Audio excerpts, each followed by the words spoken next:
Subscribe कीजिए हमारे educational channel को और बेल आइकन दबाइए सबसे पहले वीडियो पाने के लिए।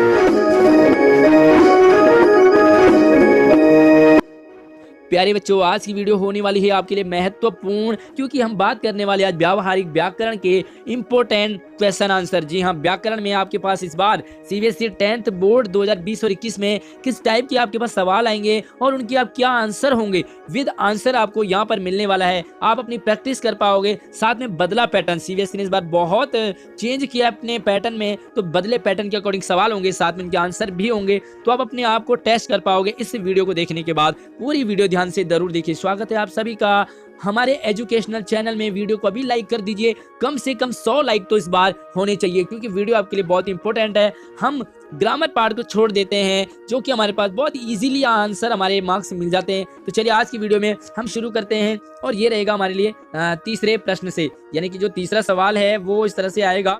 सारे एमसीक्यू टाइप के होंगे, ये तो मैंने आपको पहले भी बताया है। तो चलिए यहाँ पर पहला सवाल है कि हर्षिता बहुत विनम्र है और सर्वत्र सम्मान प्राप्त करती है। रचना के आधार पर वाक्य भेद बताना आपने। ये सेंटेंस सरल वाक्य है, मिश्र है, संयुक्त है या साधारण है? तो थोड़ा सा आप टाइम देंगे, फिर मैं आपको इसका आंसर बताऊंगा। तो इसका क्या आंसर हो सकता है?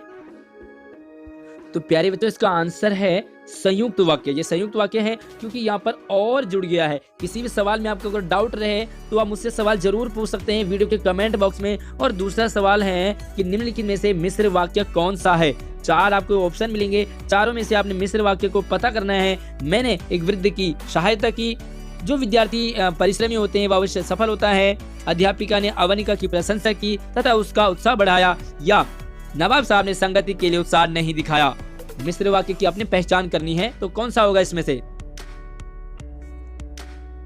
तो चलिए, कर लिया होगा आपने, समझ लिया होगा। तो इसका सही आंसर है सेकेंड वाला, जो विद्यार्थी परिश्रमी होते हैं वह सफल होते हैं। मिश्र वाक्य की पहचान होती है जो जैसे जिस तरह इससे स्टार्ट होते हैं, यानी कि एक दूसरे पर आश्रित होता है। तो चलिए, किसी भी सवाल में आपको डाउट नहीं रहना चाहिए, कमेंट आप जरूर पूछेंगे। तीसरा सवाल आपके लिए, प्रेयस बाजार गया वहां से सेब लाया। इस वाक्य को संयुक्त वाक्य में बदलना है। और जब एग्जाम में आपके पास क्वेश्चन आएंगे वो इसी तरह से आएंगे, तो ध्यान से आप देखते रहिए।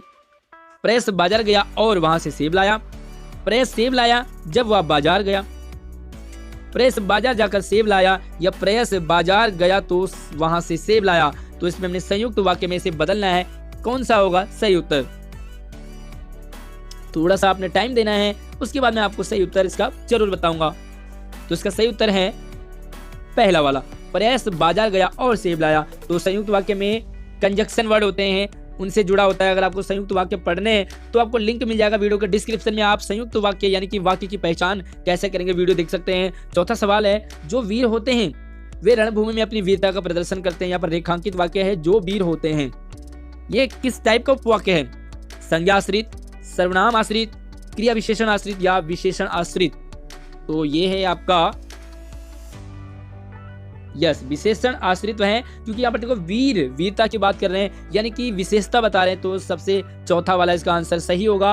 किसी भी आंसर में आपको डाउट नहीं होना चाहिए, तो मुझे कमेंट आप जरूर करें। पांचवा सवाल है, निम्नलिखित में सरल वाक्य, तो सरल वाक्य की पहचान करनी है आपने। प्रातःकाल हुआ और सूरज की किरणें चमक उठी। जब प्रातःकाल हुआ सूरज की किरणें चमक उठी। प्रातःकाल होते ही सूरज की किरणें चमक उठी, या जैसे ही प्रातःकाल हुआ सूरज की किरणें चमक उठी। तो इनमें से सरल वाक्य कौन सा होगा? थोड़ा सा आपको टाइम जरूर मिलेगा।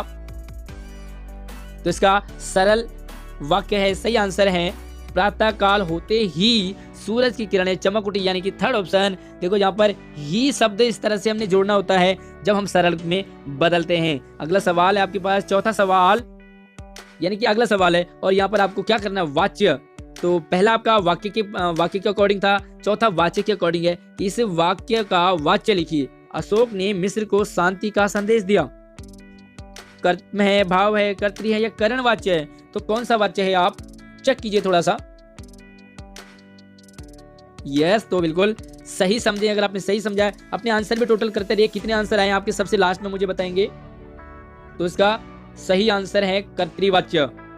कर्तृवाच्य बिल्कुल, इसमें सिंपल सी बात है, से द्वारा कहीं भी नहीं आया इसमें। दूसरा सवाल देखेंगे, हम इस खुले मैदान में दौड़ सकते हैं। उपयुक्त वाक्य को भाववाच्य में बदलना है आपने। हम दौड़ सकते हैं इस खुले मैदान में, हम इस खुले मैदान में दौड़ सकेंगे, हमसे इस खुले मैदान में दौड़ा जाएगा या हमसे इस खुले मैदान में दौड़ा जा सकता है।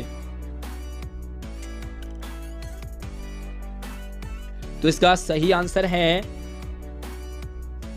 फोर्थ वाला, हमसे इस खुले मैदान में दौड़ा जा सकता है। क्योंकि यहाँ पर जा सकने की बात है तो यहाँ पर हम सकने वाले ही में बदलेंगे। तीसरा सवाल है, सुमन जल्दी नहीं उठती, वाक्य को भाववाच्य में, फिर से भाववाच्य में बदलेंगे। सुमन जल्दी नहीं उठ पाती, सुमन जल्दी से नहीं उठ सकती, सुमन जल्दी नहीं उठ पाएगी, या सुमन से जल्दी नहीं उठा जाता। तो सही आंसर क्या होगा इसका?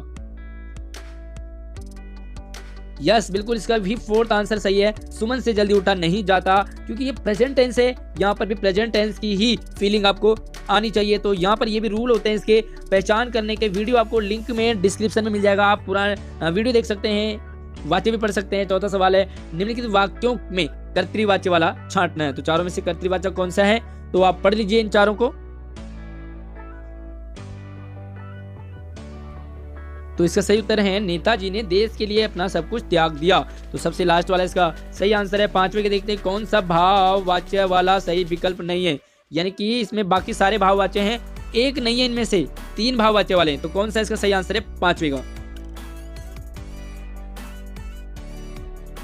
तो इसमें ये पहला, दूसरा और चौथा ये तीनों भाववाच्य हैं, लेकिन हमें धोखा दिया जा रहा है, ये आपका भाववाच्य नहीं है।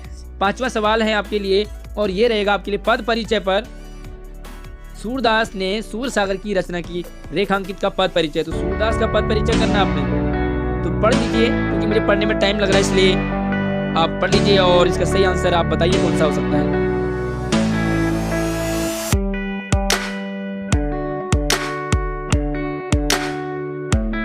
यस, तो आपने कर लिया होगा। इसका सही आंसर है थर्ड वाला।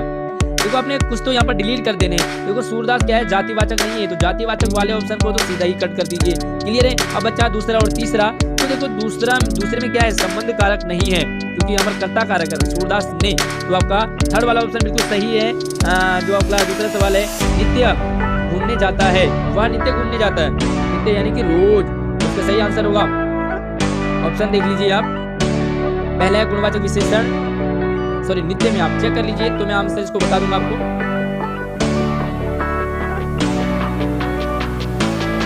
तो इसका सही आंसर है थर्ड वाला, ये अव्यय है, स्थानवाचक क्रिया विशेषण है, घूमने जाता है, और क्रिया की विशेषता यहाँ पर बताई जा रही है। अगला सवाल है तीसरा, तालाब में कमल खिलते हैं, रेखांकित में। यहाँ पे आपने खिलते में बताना है कि खिलता कौन सा, इसमें पद परिचय बताना है। तो इसका दूसरा वाला आंसर सही है। फिर से यहाँ पर आपको वही लॉजिक लगाना है, ये सकर्मक नहीं है तो सकर्मक वालों को काट देना, बच्चे दो। तो दो में से आपका सेकंड वाला आंसर बिल्कुल सही था। चौथा देखो, रंग बिरंगे का आपने यहाँ पर पद परिचय करना है। तो चलिए 4 ऑप्शन है, चारों में आप देख लीजिए और फिर आंसर आपने उसके बाद सोच समझ करके बताना है। तो इसका सही आंसर है सेकंड वाला। ये गुणवाचक विशेषण है, बहुवचन है, रंग बिरंगे बहुत ज्यादा है। एक वचन वाला तो बिल्कुल कट कर देना चाहिए, दोनों में एक वचन है तो बस आपका ऑप्शन सेकंड वाला ही रहेगा। क्लियर है? चलिए अगला सवाल है, प्रधानाचार्य ने आपको बुलाया है, तो यहाँ पर जो आपको है वो उसका पद परिचय करना आपने। तो देख लीजिए, थोड़ा सा पढ़ने में टाइम लगेगा, इसलिए आप अपने आंसर खुद ही देख लीजिए। इसका थर्ड वाला बिल्कुल सही है, मध्यम पुरुष है, सर्वनाम है, स्त्रीलिंग है, स्त्रीलिंग पुल्लिंग दोनों है, सॉरी, क्योंकि आपको जो है वो स्त्रीलिंग को भी पुल्लिंग को भी दोनों जगह यूज होता है, एक वचन है और कर्म कारक है। तो छठे सवाल की तरफ जो कि हमारा लास्ट है, और ये टॉपिक रहेगा आपका रस का टॉपिक। भय की अधिकता किस रस की निष्पत्ति करती है? भय कहाँ लगता है?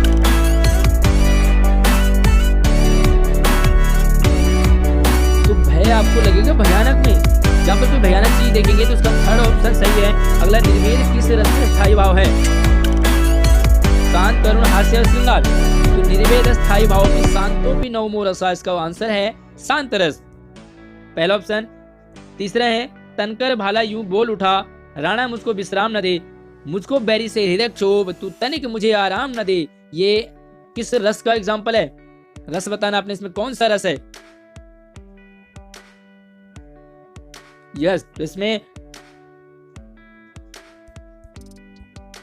तो वीरता वाली बात हो रही है, तो इसमें पहला वाला आपका आंसर सही रहेगा, वीर रस। चौथे सवाल की तरफ बढ़ते हैं। किस रस को रसराज कहा जाता है? रस का राजा, रसों का राजा, तो किसे कहा जाता है रसों का राजा? ऑप्शन देख लेते हैं हम 4, शांत रस, करुण रस, हास्य या श्रृंगार।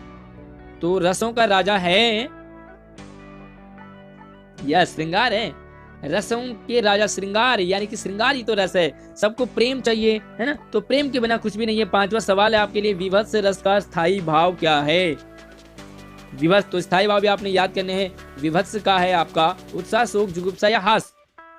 तो इसका सही आंसर है जुगुप्सा, थर्ड वाला ऑप्शन। तो ये है आपके लिए ग्रामर पार्ट। 7वीं के बाद आपके पास पाठ्य पुस्तक आ जाता है। वीडियो को लाइक कीजिए, अपने दोस्तों को शेयर जरूर कीजिए, और किसी सवाल में आपको डाउट रहता है तो मुझे कमेंट कर सकते हैं। धन्यवाद।